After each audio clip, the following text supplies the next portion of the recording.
विशेष रूप से यदि आपको हर दिन उत्सव में रहना है, हर दिन हर्ष उल्लास में रहना है, हर दिन आनंद में रहना है, तो भारतीय संस्कृति में आपको शामिल होना होगा। भारतीय संस्कृति में शामिल होने का मतलब यही है कि आप हर दिन उल्लास और आनंद में रहेंगे। और यदि आपको विशेष रूप से दुख, चिंता, शोक, पीड़ा, कन्फ्यूजन इनमें रहना है तो आप बिल्कुल पाश्चात्य संस्कृति में शामिल हो सकते हैं।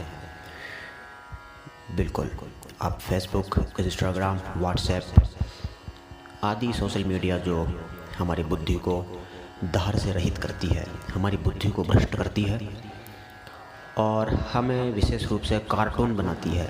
जितने भी सोशल मीडिया है, जितने भी जैसे रील्स है, अभी टिकटॉक है और आदि आदि जो भी है, वो हमारी बुद्धि को कार्टून बनाती है। कार्टून बनाने का मतलब है बेवकूफ़ बनाती है। इसमें हमारी बुद्धि एक विशेष रूप से पागल हो जाती है, जो हमें हमारे जीवन में क्या निर्णय लेना है, क्या नहीं, क्या करना है, क्या नहीं, इसकी समझ को नष्ट कर देती है। और विशेष रूप से हम एक बेहोश और मूर्खों की तरह जीवन जीते हैं। वर्तमान समय में विशेष रूप से हमारा जीवन कितना अव्यवस्थित हो गया है। हम छोटी सी बात को लेकर ही एस्ट्रोलॉजरों को फ़ोन कर देते हैं, बड़े बड़े ज्योतिषियों को फ़ोन कर देते हैं, क्योंकि हमें जीवन जीना ही नहीं आता। हम छोटी सी बात को लेकर ही गुस्सा हो जाते हैं, स्ट्रेस में हो जाते हैं और सुसाइड, आत्महत्या जैसी सूचनाएं आप रोज़ाना अखबार में पढ़ते होंगे। तो विशेष रूप से इसका कारण केवल और केवल पाश्चात्य संस्कृति है। मेरा विश्वास करो, भारतीय संस्कृति में यदि आप शामिल होंगे तो अद्भुत प्रतिदिन परम उल्लास को प्राप्त हो सकते हैं। बस आपको प्रयास यही करना है कि केवल एक दिन, सप्ताह में केवल एक दिन आपको अपने सेल फोन को, पूरी सुविधा को, जितने भी वर्तमान में सुविधाएं हैं, सेल फोन है, आपका मकान है या आपके बिस्तर है या आपके फेसबुक, इंस्टाग्राम, आपके दोस्त है, आपके घर वाले हैं, जितनी भी सुविधाएं हैं उन सबको बाएं साइड रख दो, उन सब से हट जाओ। केवल एक दिन, हफ्ते में केवल एक दिन। यदि हफ्ते में एक दिन आप ये नहीं कर सकते हैं तो कृपया महीने में एक दिन करें। ये केवल और केवल आपके हित के लिए ही है।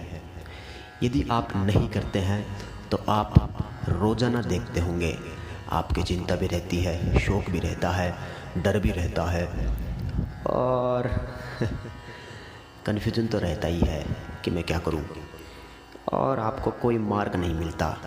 आप बस एक अंधे होकर चल रहे हैं, जैसा हो रहा है वैसे चलने दो। तो ये जीवन नहीं है, ये मनुष्यता नहीं है। तो विशेष रूप से हफ्ते में एक दिन आप सबको बाएं साइड रख दें और केवल आप हो, बस आप और प्रकृति, केवल एक दिन आपको यह करना है। तो यह आपके हित के लिए ही है। यदि आप एक दिन ऐसा करेंगे, आप पूरी तरह प्रकृति के साथ रहेंगे, पेड़ पौधों के साथ समय बिताएंगे, पंछियों के साथ, और जितने भी प्रकृति में जीव है, प्राकृतिक जीव, मनुष्य नहीं, मनुष्यों के साथ नहीं, प्राकृतिक जीवों के साथ, क्योंकि वो पूरी तरह प्राकृतिक होते हैं। विशेष रूप से वो जैसे उनको चला जाता है बस वो वैसे चलते रहते हैं। वो पूरी तरह प्राकृतिक होते हैं, एकदम सहज, सरल, बिना छल कपट के। तो हम हफ्ते में एक दिन, वैसे भारतीय संस्कृति में आप शामिल होते हैं तो आप रोज़ाना ही प्रकृति से मिलेंगे, रोज़ाना ही प्रकृति से जुड़ेंगे, और जिस आनंद की हम कल्पना भी नहीं कर सकते। यदि हम पाश्चात्य संस्कृति में हैं तो हम उस आनंद की कल्पना भी नहीं कर सकते। वो आनंद हमें प्राप्त होगा, ज़बरदस्त आनंद, पूरा आनंद जो कभी ख़त्म नहीं होता, ऐसा आनंद। तो विशेष रूप से हम व्रत और त्यौहार की बात कर रहे थे। श्रावण मास के चैत्र से श्रावण मास के व्रत और त्योहारों की हमने बात की है। अब हम बात करते हैं भाद्रपद। भादुआ का महीना होता है। भाद्रपद कृष्ण पक्ष की तृतीया तिथि, भाद्रपद कृष्ण पक्ष की तृतीया तिथि को बूढ़ी तीज होती है। इस दिन विशेष रूप से घर की जो बहुएं होती है, वधुएं होती है, वो सिंधारा करती है। सवेरे सवेरे चीनी रुपयों इन पर बाणा निकालकर सासू माँ को उनके पैर छूकर उनको देती है। और विशेष रूप से जो घर वाले होते हैं वो अपनी बहन बेटियों के लिए बाणा निकालते हैं, और या तो वो बहन बेटियों को पीहर में बुला लेते हैं या उनके लिए भेज देते हैं। और बहुओं, जो घर की बहुएं होती है, वो मेहंदी लगाती है और रुपया और कपड़ा जो भी है वो दान करती है।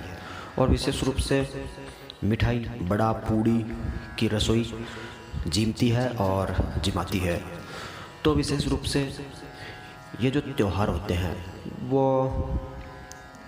परिवार की एकता को बढ़ाती है, समाज की एकता को बढ़ाती है और संपूर्ण ऐक्य को, वसुधैव कुटुंबकम इसी से प्रकट हुआ है, संपूर्ण ऐक्य को बढ़ाती है।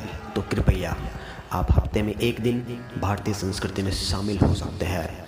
यह केवल और केवल आपके कल्याण के लिए ही है।